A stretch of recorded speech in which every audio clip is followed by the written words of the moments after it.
पीछे पीछे पीछे हो जाइए, पीछे हो जाइए।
विकास जी हमारे जो है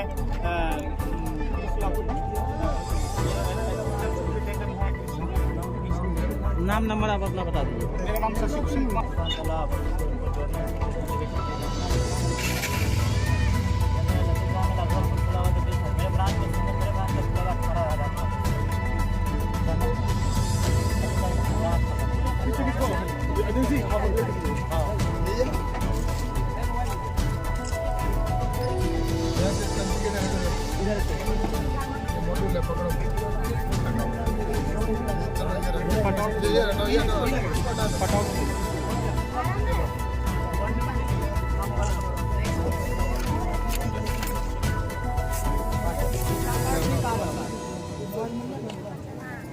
चलो ये टाइम सूला दे दो इनको। नरेंद्र मोदी जिंदाबाद जिंदाबाद। और सब बता देंगे, ये बता देंगे सारा।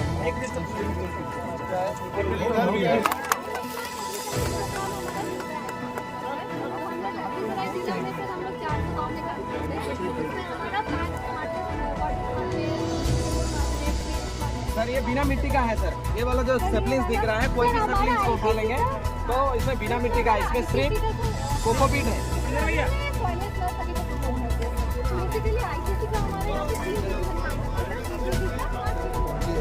ये देश के सभी पंचायतों में आने वाले 25 जनवरी तक पहुंचेगी, जहां पर जो केंद्र सरकार की योजनाएं हैं वो सैचुरेशन तक पहुंचे, प्रत्येक व्यक्ति को मिले और हर लाभार्थी को इसका लाभ मिले। तो इस दृष्टि से आप चाहे जितनी भी, चाहे आयुष्मान भारत की स्कीम है, किसान सम्मान निधि का है, कृषि है या अन्य जो प्रधानमंत्री आवास से संबंधित है, उन सभी के यहाँ पर फॉर्म भरने से लेकर अन्य कार्य किए जा रहे हैं। तो इसका उद्देश्य यही है कि जो व्यक्ति योजना से वंचित है उसको इसका लाभ मिले। इस दृष्टि से ये यात्रा प्रधानमंत्री नरेंद्र मोदी जी ने इसको प्रारंभ किए और जिसके अंदर ड्रोन का डेमोन्स्ट्रेशन भी हो रहा है। किसानों को उसका लाभ मिले, आने वाले समय में ड्रोन किस तरह से वो उड़ाकर और ड्रोन से खेती करे, नई टेक्नोलॉजी के साथ में जुड़े। किसान पहले वो नहीं मिलते थे, आज हिंदुस्तान भी है, वहाँ पर भी हमारे किसानों को नई टेक्नोलॉजी मिले। इस दृष्टि से ड्रोन टेक्नोलॉजी का भी प्रदर्शन यहाँ पर किया जाता है, सभी जगह किया जाता है। तो मुझे लगता है कि निश्चित रूप से ये मोदी जी की गारंटी के ऊपर आज देश को विश्वास है और निश्चित रूप से गारंटी का रथ है जो आज अपने यहाँ पर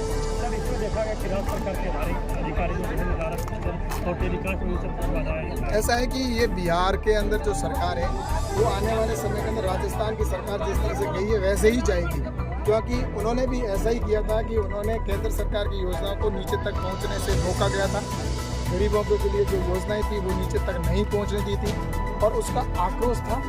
और आज भी जिस तरह से प्रधानमंत्री ने ये रथ यहाँ पर पहुँचाया है और जो मोदी जी गारंटी कर रहे थे, जो आत्मनिर्भर भारत विकसित भारत संकल्प जो यात्रा है वो हर गांव में पहुंच रही है। उसके अंदर जो कार्यक्रम है जिसमें जो लाभार्थी है, जो वंचित है लाभ लेने से, योजनाओं से उनको लाभ मिले, इस दृष्टि से यह यहाँ पर कैंप भी लगाए गए और जिसके अंदर सरकार को पूरा राज्य सरकार को सहयोग करना चाहिए ताकि यहीं के लोगों को उसको लाभ मिले। लेकिन ये रोका गया, जिसके अंदर आपने देखा होगा यहाँ पर आज प्रधानमंत्री का लाइव टेलीकास्ट था जिसके अंदर उन्होंने व्यवस्था भी नहीं की। लोग मोदी जी को सुनना चाहते थे इसीलिए यहाँ पर आए थे देखने के लिए, लेकिन राज्य सरकार ने और नीतीश बाबू ने जिस तरह की वो मानसिकता का काम किया है, लेकिन जनता के दिलों में नरेंद्र मोदी जी बसे हुए हैं, वो दिलों से कैसे निकाल सकते हैं।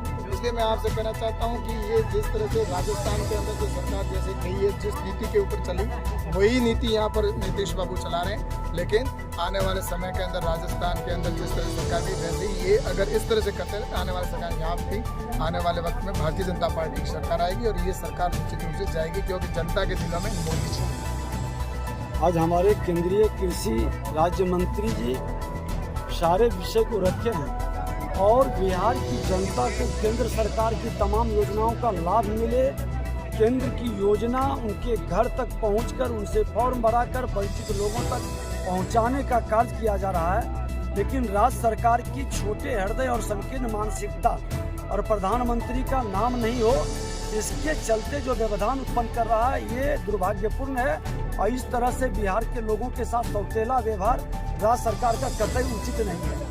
काफी कम लोगों को केंद्रीय योजनाओं का लाभ मिलता है, जैसा आप यहाँ लोग प्रचार प्रसार ही नहीं है। कितनी बड़ी संख्या में लोग आए थे आपने देखा, लेकिन लाभ कितने कम लोग को मिला है। राज्य सरकार को जवाब देनी चाहिए। करे मुझे जानकारी नहीं, नोडल यही है, इनको पूरी समीक्षा करनी चाहिए। हमने कहा कहिए हम जाकर के बैठेंगे। दुर्भाग्य है कि यहाँ के सांसद पदाधिकारियों को दबाव डालते हैं, मना करते हैं और संवैधानिक पद का भी अपमान कराते हैं। ये कतई उचित नहीं है। ये भूल गए कि सत्ता बदलते रहती है, ये